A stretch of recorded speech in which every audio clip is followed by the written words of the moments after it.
নমস্কার, কেমন আছেন সবাই? নতুন একটি ব্লগে আপনাদের স্বাগত জানাই।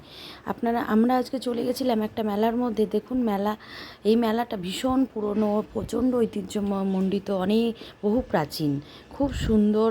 এই মেলায় গেলেই মন ভালো হয়ে যায়, তাই নয় কি? দেখুন চারিপাশটা কি সুন্দর, আনন্দময়। দোল পূর্ণিমার দিন থেকে রাধাকৃষ্ণকে নিয়ে এই মেলাটা শুরু হয়।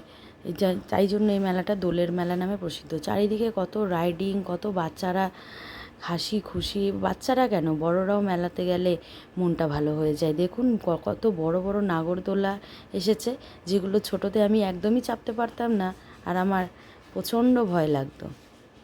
আর আমার মেয়ে এগুলো কোনো ভয়ই মনে করে না, এগুলো ওর কাছে দারুণ আনন্দের জিনিস। এই ট্রেনে আমার মেয়ে উঠেছে। ভিডিওটি ভালো লাগলে একটা সাবস্ক্রাইব করে দেবেন।